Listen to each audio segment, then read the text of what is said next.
We hope you enjoy today's story. Colin Aldridge could never have foreseen this turn of events. Everything in his life seemed to be going very well. 6 months ago, he received a promotion at work and a decent raise. His interior design business was also experiencing a period of growth, and now he was making a significant contribution to their family income. The house they purchased 2 years ago was not luxurious, but the house was spacious and situated in a desirable location. Recently, Colin and Celia had begun discussing the prospect of starting a family, so he was unprepared for the sudden onset of difficulties. Colin observed an unfamiliar vehicle parked outside his residence but did not perceive any cause for concern. However, he became uneasy when, after parking the car in the garage and entering the house, he saw Celia sitting in the living room with an unfamiliar man. As he entered the room, she immediately stood up. Colin was struck by how slim and attractive she looked. It was only when he focused on her face that he realized how nervous she was. She greeted him with a cheerful "Hello, darling," then gestured to the man still sitting on the couch. "Do you remember Vince Callahan?" she asked. "He's my client. I did renovation work for him. In his office you have met before." "Indeed. I recall our previous encounter." "Hello, Vince. It is a pleasure to see you again. What brings you here?" She shook her head sadly. "I am aware that this is a surprising turn of events, but I have indeed filed for divorce. We had hoped to avoid this outcome, but circumstances have led to this decision. We have fallen in love with each other and have been in a relationship for some time. We have decided that we no longer wish to hide our feelings." She then turned to Colin and asked, "Are you aware that you are having an affair?" At her lover, she stated that the affair was not premeditated, but that it had become difficult to deny their feelings over time. She informed him that she had already relocated a significant portion of her belongings to her vehicle and would return for the remainder at a later time. However, Colin interjected with an unclear protest. She ignored his objection and handed him an envelope that he had not noticed previously. She stated, "Here are the documents and other pertinent materials." She then attempted to be as fair as possible, but she wanted him to be aware of the circumstances. "I have already expended half of our savings. Should you have any objections, you will need to retain your own legal counsel to review this agreement. He or she can contact my lawyer. I have attached her business card to the notice." He silently took the envelope, still trying to grasp what was happening as he fiddled with it in his hands. She returned to Vince and took his hand. He stood up, and the two of them headed towards the door together. She then proceeded to exit the premises together with the aforementioned individual. However, the rationale behind this decision remained unclear. She then directed her attention to the other individual, who had been waiting outside. She nodded to him and he proceeded to open the front door. She then turned around one last time, seemingly to acknowledge something, before exiting the premises. The two individuals then departed, taking with them the aforementioned individual's 8 years of happiness. Colin had always considered himself to be a level-headed individual. In the event of an emergency at work, he had previously been able to coolly and quickly analyze the problem before deciding on the next steps. However, that ability had now eluded him. His thoughts were chaotic, jumping from one to another and unable to focus on any of them. He was at a loss as to how he could not understand what was happening. He was similarly at a loss as to where he could find a good lawyer and how he was going to prepare for the meeting with Ferguson the following morning.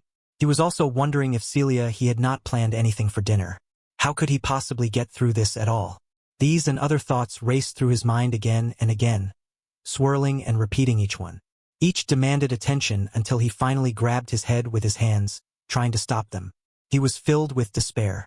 He struggled to his feet and headed back to the bedroom. He stripped off his clothes and left them lying where they fell. He then crawled into bed. Vince Callahan experienced a sudden onset of sleepiness and fell asleep in bed. He remained asleep until the next morning when he woke up. The auditory hallucinations that had been troubling him the previous night had ceased, but he was acutely aware of the tangible evidence of his new reality. He immediately realized that Celia was not in the bed with him. As he got out of bed to get dressed, he noticed that her side of the closet was empty. He went into the kitchen to make coffee and was struck by the feeling that his footsteps echoed in the otherwise empty house. Even when he looked out the window, the North Carolina morning seemed noticeably gloomier than usual. Vince Callahan woke up and found Celia staring at the ceiling, her hands clasped behind her head. He inquired about her train of thought. She replied that she was thinking about Colin. He replied that he hoped he was fine. She replied that she hoped so as well. She noted that when they left, he looked like he was in shock. She expressed some sympathy for him. I would venture to state that he was not an unsuitable husband. It was simply that the relationship had become somewhat mundane. However, this will not be the case with us. He promised her excitement, and he delivered. He playfully nibbled her, then rolled on top of her and began kissing her passionately. She sighed, and memories of the passion from the previous night returned to her. Any thoughts of Colin quickly dissipated.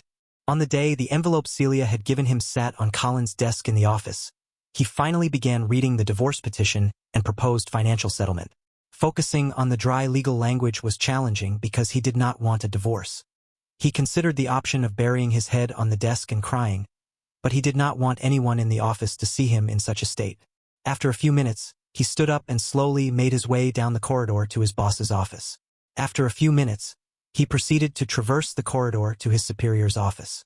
This woman had initially employed him, and he regarded her as his mentor. Upon knocking on the door frame, she looked up and then took a closer look. "Are you okay, Colin? You don't look well. Do you know the name of a good divorce lawyer?" he inquired with a dejected expression. "Damn it, Colin.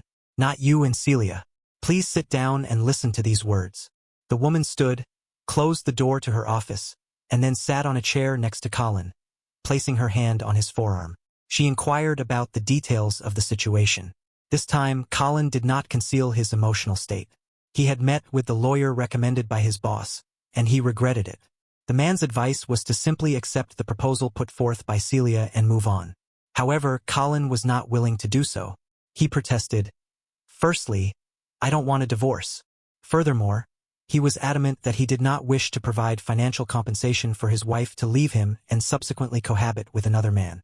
The lawyer advised that it was not possible to compel a wife to remain married to her husband if she wished to leave the marriage. Additionally, Colin was of the opinion that he would not wish for his wife to remain in the marriage if he were to be left with an unhappy wife. In terms of the financial aspect, Colin had not considered it from the perspective of his wife. Celia was adamant that she wanted a divorce and that she would not remain in the marriage if her demands were not met. The request is to divide your current assets. She is not even asking for alimony. It is evident that she plans to remarry once the divorce is final. I have observed instances where wives have pursued their husbands' retirement accounts, demanded exorbitant alimony, and petitioned for the confiscation of the majority of family assets, including the house. Your wife is being reasonable. It is crucial not to anger her and to refrain from taking any actions that could provoke retaliatory measures. Colin replied, "I disagree. Nevertheless, I am still disinclined to pursue a divorce." The lawyer nodded and adopted a more sympathetic tone.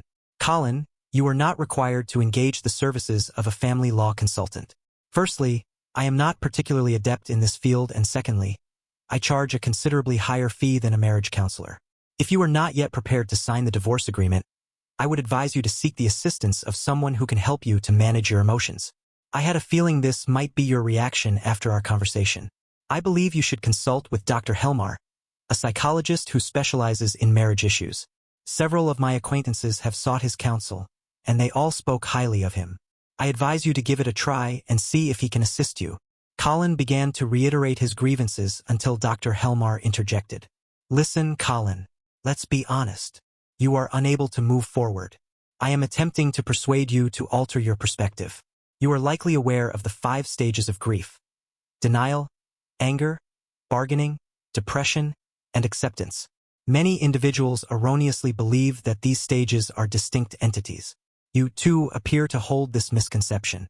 Based on my observations, you have described all but one of these stages: acceptance.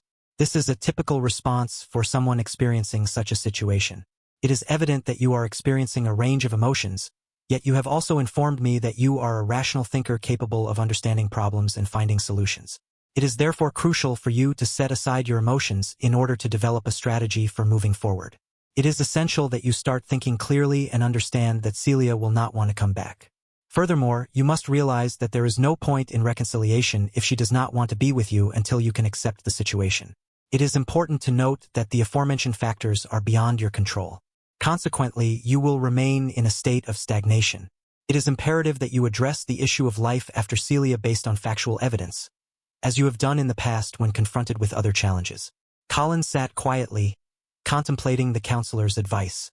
He came to realize that a significant portion of his distress was rooted in the sudden and unexpected nature of the events that had transpired. There had been no indication or warning. There were no indications that their marriage was in jeopardy. Just the previous day he was a contented spouse, and the next day he was forced to initiate divorce proceedings. The day before, he was convinced that Celia held him in high regard. Yet the following day, he discovered that she was engaging in an extramarital relationship. How could he possibly progress when he was uncertain about the veracity of his perceptions? How could he possibly move on when he was consumed by rage? The counselor listened attentively to Colin's outburst, and once he had fallen silent, Dr. Helmer inquired, "Have you ever heard of Reinhold Never?" Colin shook his head in negation. He was a widely recognized theologian of the 20th century who composed a simple yet effective prayer. God grant me the serenity to accept the things I cannot change, the courage to change the things I can, and the wisdom to know the difference. This is a prayer of serenity, which Colin had previously encountered. It is the serenity prayer of Alcoholics Anonymous. In Colin's view, however, it simply and eloquently describes the stages of grief. This is a useful framework for understanding and working through the emotions that arise in the aftermath of a significant loss. For the attainment of serenity, acceptance, and wisdom, until such an end is achieved, forward movement is not possible. At the conclusion of the session on that day, Near's prayer continued to reverberate in his mind. He recognized the need for serenity in his life and was compelled to determine how to achieve it. He contemplated this throughout the weekend, and on Monday, he formulated a plan of action.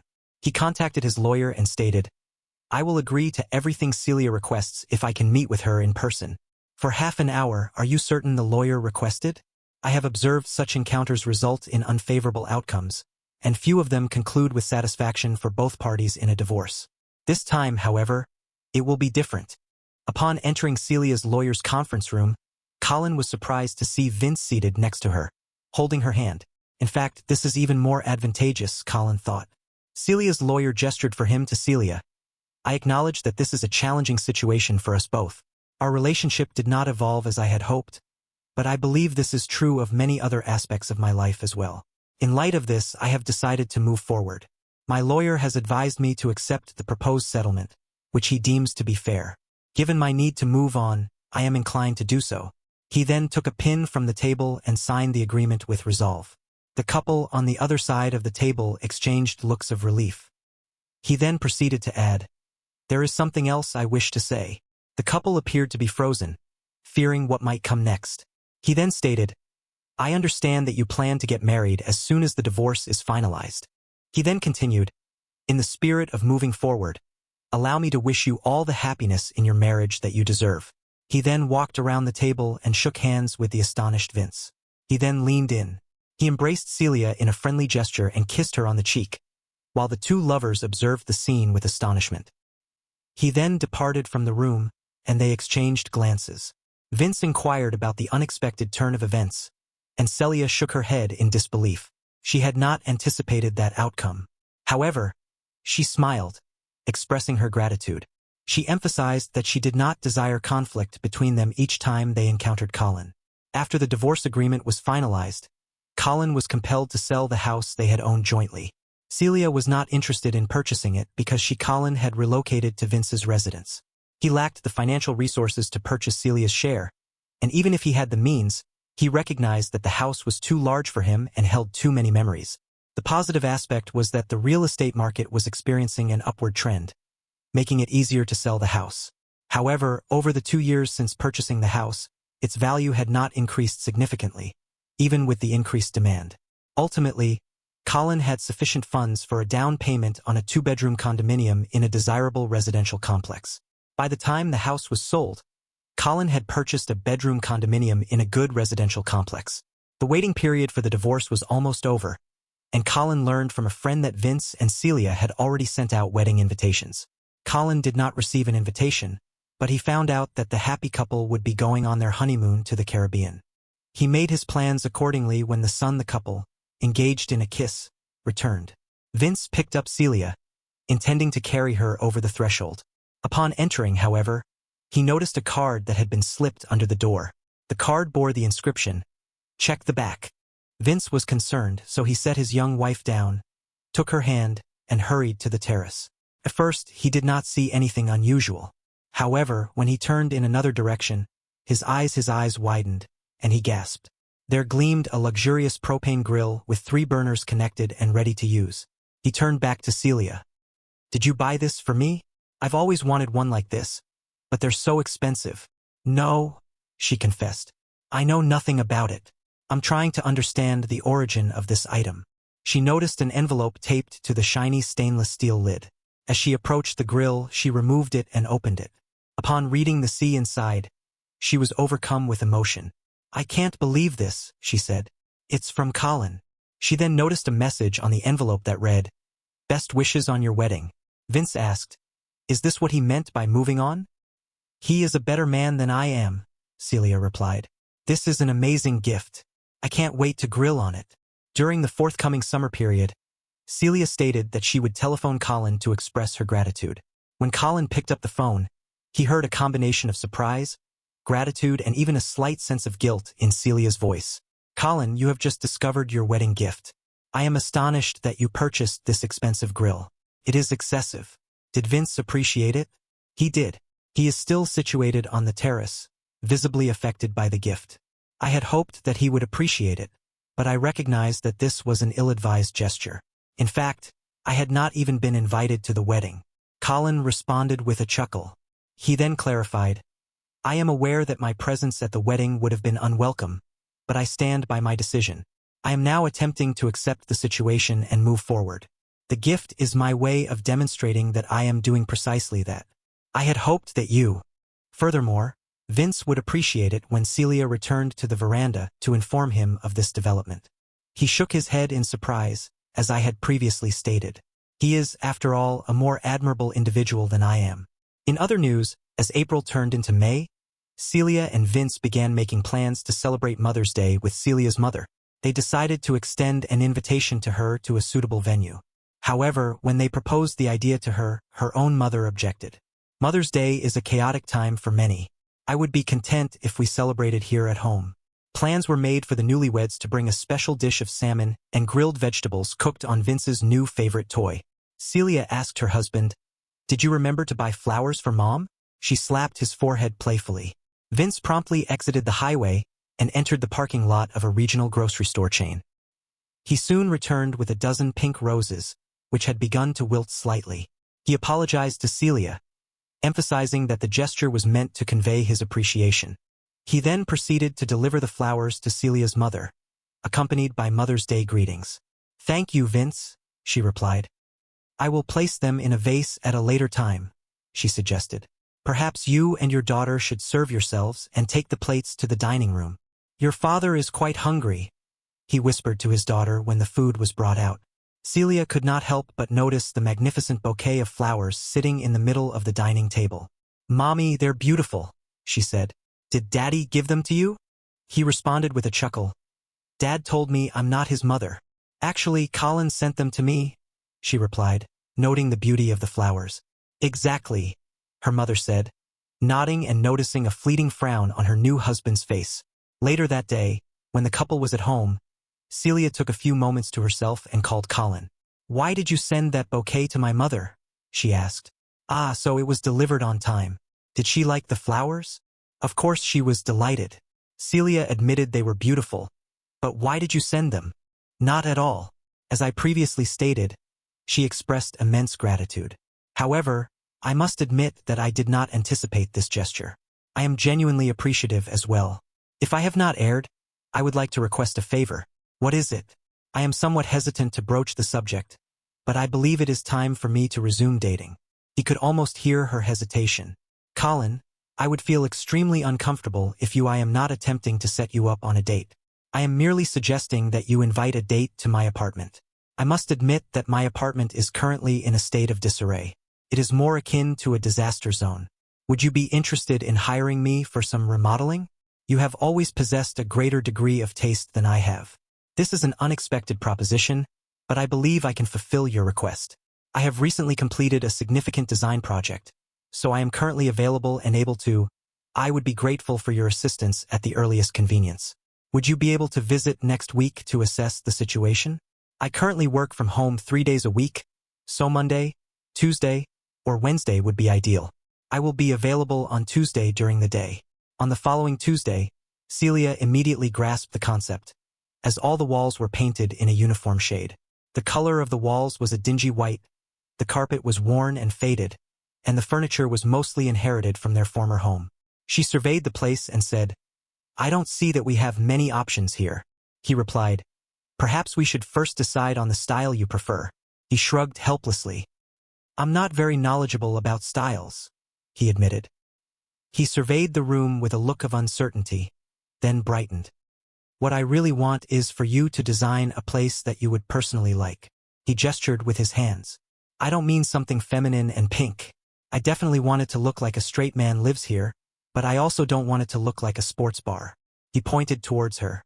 "I want it to be a place that someone like you would appreciate. A place where a woman with refined taste would feel at ease. You are the only individual I can trust with this task, which is a great compliment.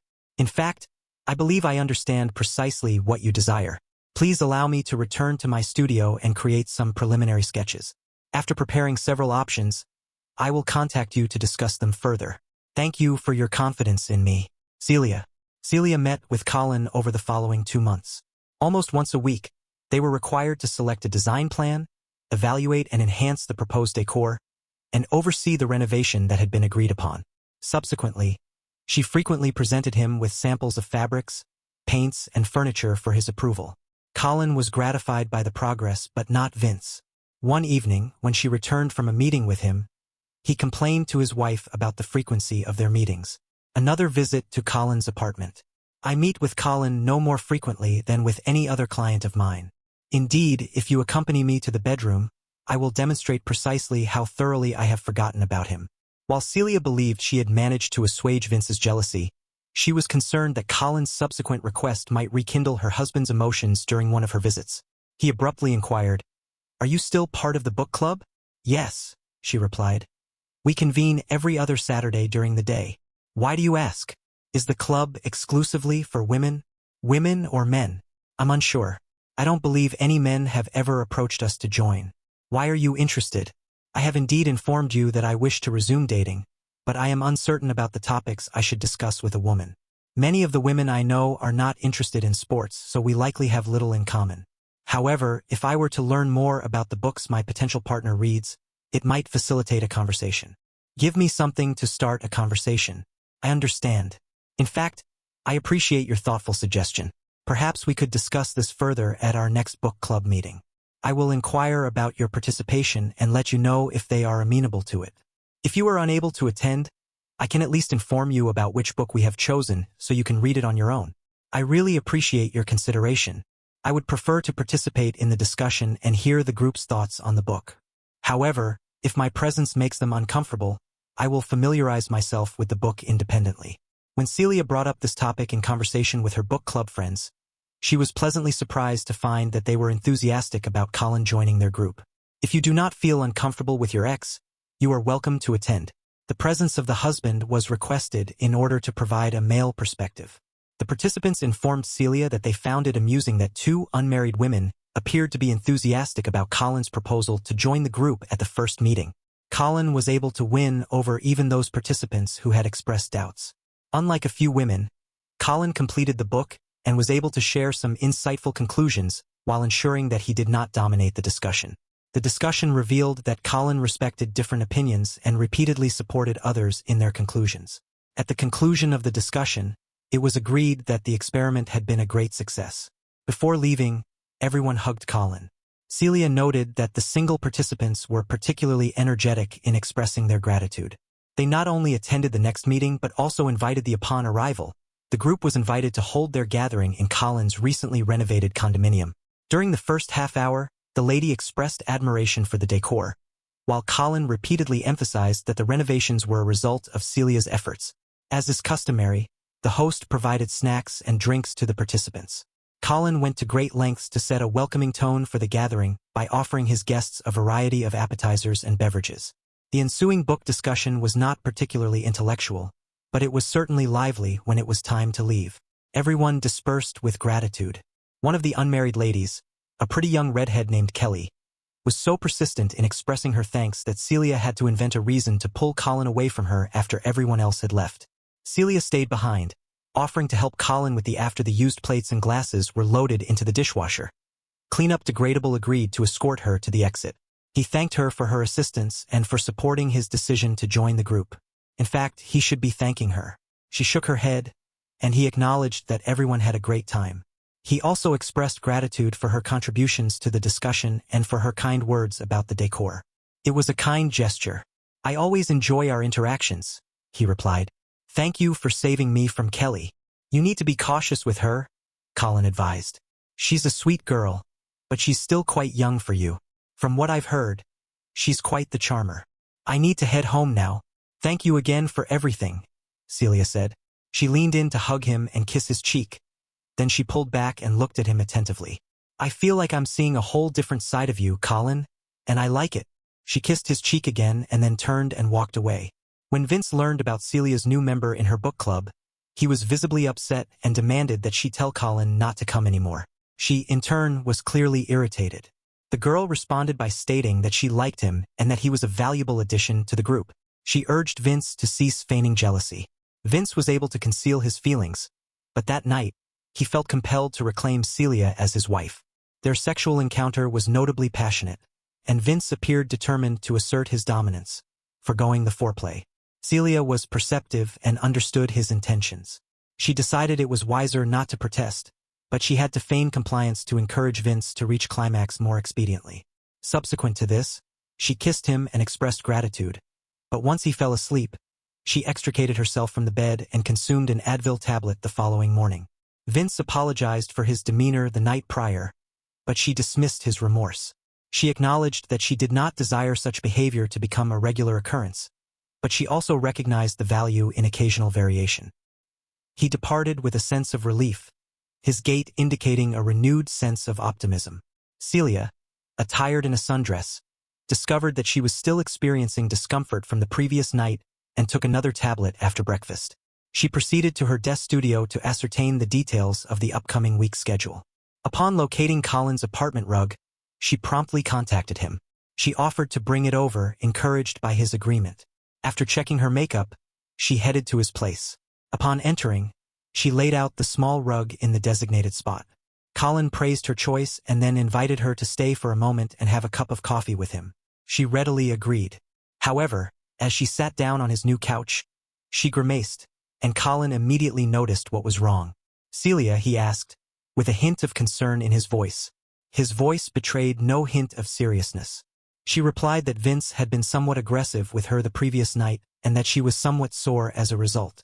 She could not help but notice the concerned expression on his face, which then turned into a determined look. Without saying a word, he pushed the coffee table away from the couch and then grabbed his new rug and laid it out in front of her, placing a pillow in the middle. He then gestured for her to lie down on the rug. She initially objected, but acquiesced when he insisted. As soon as she lay face down on the rug, propping her hips with the pillow, he straddled her and began massaging her neck, starting from the base of her skull. As his fingers glided and applied pressure, the tension began to leave her body, and she emitted a satisfied groan. Then, his hands moved to her shoulders and along her spine, working on her broadest muscles.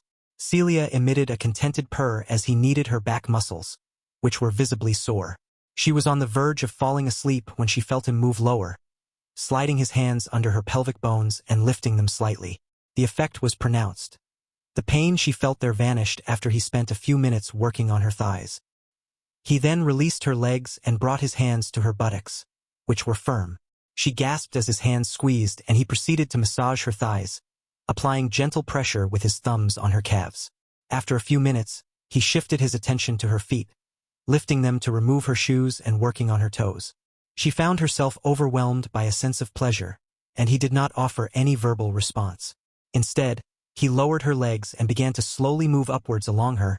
He then proceeded to massage her calves, first pressing on her Achilles tendons and then, in a slightly more delicate manner, trailing his fingertips along her skin. He observed her breathing becoming slightly accelerated as his fingers moved higher above her knees. She became aware of the cool air on the back of her legs and realized that he must have lifted her skirt, which was becoming uncomfortable. His hand continued its journey up her thigh, tracing the inner sides of her legs until it reached her panties.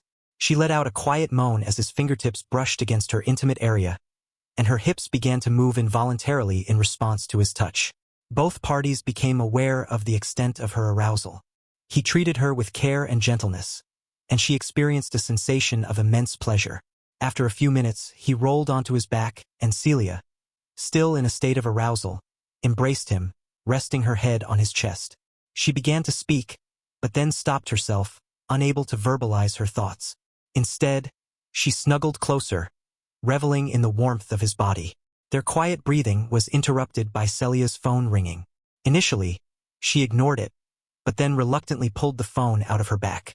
Upon seeing who was calling, she straightened up and answered the call. "Hello, Vince. How are you? I'm sorry for missing your... I was occupied. No, I am currently available. I am intrigued by the suggestion of lunch. Where might we convene? I am agreeable. I shall arrive in approximately 30 minutes. I am grateful for your understanding." She then proceeded to the guest bathroom to refresh her appearance. Upon her return, she made her way to the door, but as she was departing, she turned back to him and stated, "We need to talk." "I'll call you," Colin responded, indicating his understanding. She then proceeded to leave. During lunch, Vince once again questioned her about her whereabouts and activities during the previous night. Celia once again provided the same excuses she had previously offered. Eventually, Vince changed the subject, feeling as though he had noticed something different about her. Something had changed about her, but he was unable to discern precisely what it was that night. He once again expressed his desire for sexual intercourse with her, despite her assertion that she was too fatigued. She managed to take a shower at home after they returned, yet she remained apprehensive that he might discern evidence of her infidelity. However, Vince was unaware of her infidelity during their sexual encounter, which was characterized by a gentle and loving approach. Celia, on the other hand, experienced a sense of relief when he concluded the act and fell asleep. Celia spent a considerable amount of time awake the following morning, contemplating her relationship with Colin. Colin was occupied with work on his computer in the home office when he received a call from Celia. His mobile phone rang.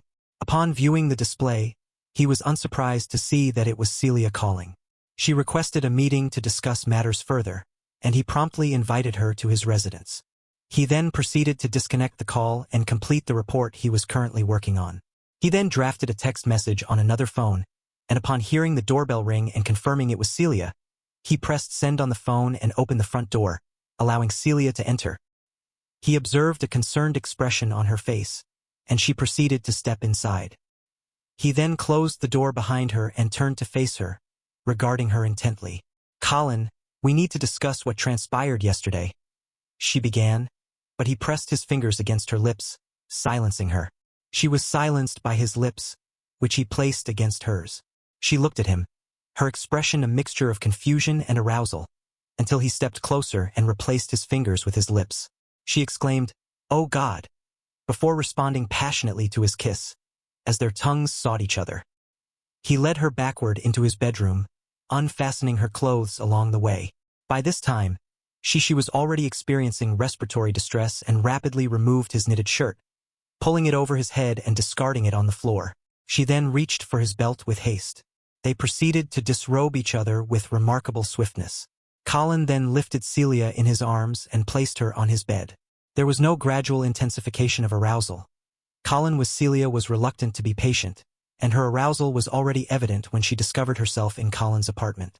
Their mutual attraction was immediately apparent. Vince was occupied with work at his desk when an anonymous text message arrived on his personal mobile device. The message read, "If you wish to locate Celia, you should inquire with Colin." The message read, "Bedroom." He typed, "Who is this?" but received no reply. He would normally ignore a message from an unknown number, but this message heightened the paranoia he had been feeling for some time. He grabbed his car keys and proceeded to the office garage, where he then sped off to Colin's house. Celia was uncertain as to her motives. She arrived at Colin's residence that morning, but at that moment, sexual intercourse with Colin was the only thing that mattered to her. Vince rapidly entered the parking lot of Colin's condominium, noting the presence of Celia's vehicle. He abruptly came to a stop in front of the main entrance, forgoing the search for a parking spot. Upon exiting the vehicle, he observed an individual departing. He proceeded to enter the building and rapidly advance through the open door, which was closing behind him.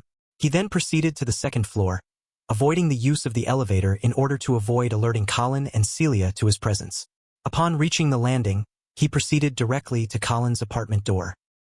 His initial inclination was to forcibly open the door and enter the premises, but as he reached for the doorknob, he discovered that it was unlocked.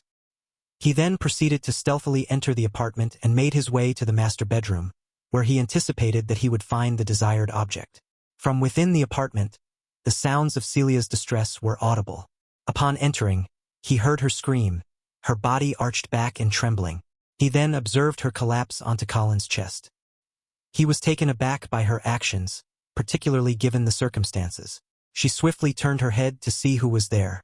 One individual she wished to avoid seeing was Vince, who stood there with evident pain and anger. His fists were clenched, tears were streaming down his cheeks, and he was shaking his head vehemently. She began to speak, but Vince did not listen. He was adamant that there was no need for an explanation. She had cheated on him and had broken his heart. He was certain that he would never want to see her again. He turned and, in a state of blind confusion, made his way to the front door. He was headed for the exit. "Vince, wait!" Celia cried out desperately, hastily putting on clothes to follow her husband. Colin silently watched Celia leave. He then proceeded to dress and return to his office, noticing the disposable phone he had left on the desk.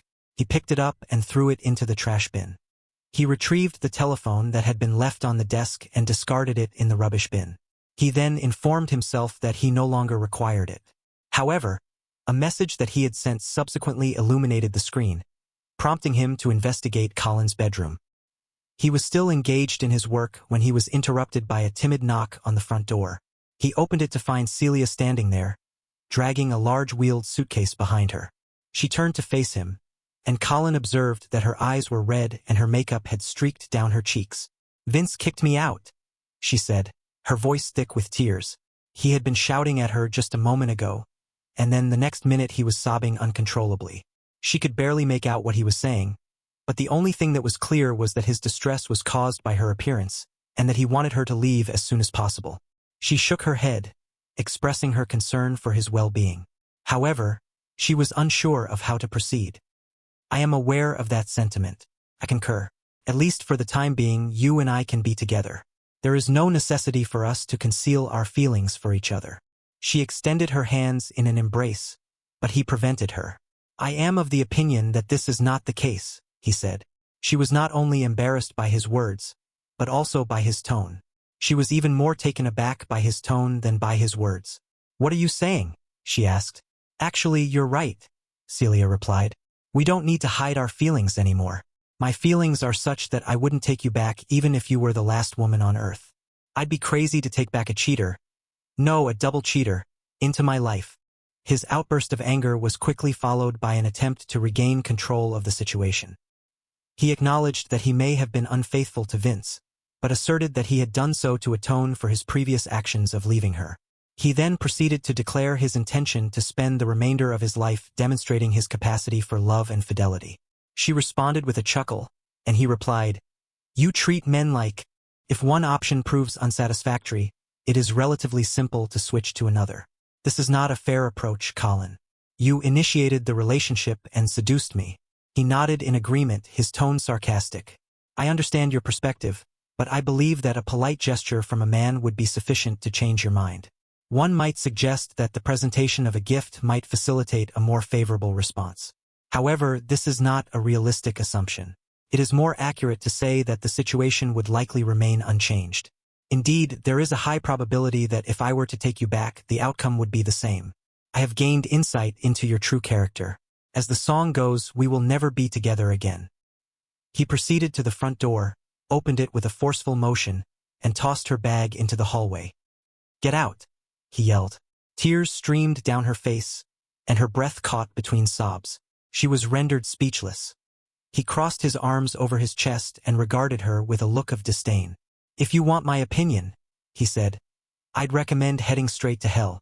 As she retreated before his wrath, she stumbled backward toward the door. Colin swiftly secured it, this time ensuring that it was properly bolted. He then proceeded to his couch and collapsed onto it, feeling the adrenaline slowly dissipate and his body relax. He began contemplating the series of events that had transpired. One might inquire as to the opinion of Dr. Helmer regarding the circumstances that have transpired. After all, I have endeavored to adhere to at least some of his counsel.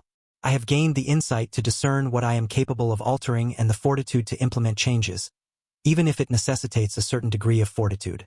However, I will leave the acceptance of these changes to Vince and Celia. He shook his head, indicating that neither of them would. Vince will have to come to terms with being cheated on and on the verge of getting divorced. Celia will have to accept that she's been unfaithful, evicted from her residence, and soon to be divorced for the second time. He grimaced and considered sending them Dr. Helmar's business card. He was satisfied with his refurbished apartment and returned to his office to sit at his desk. He then observed a business card bearing Kelly's name and number, which he had inscribed on the reverse. The message, "Call me sometime," was written in Kelly's handwriting. He nodded to himself, indicating his readiness to do so. He thanked the audience for their attention and invited them to subscribe, like the channel, and leave comments.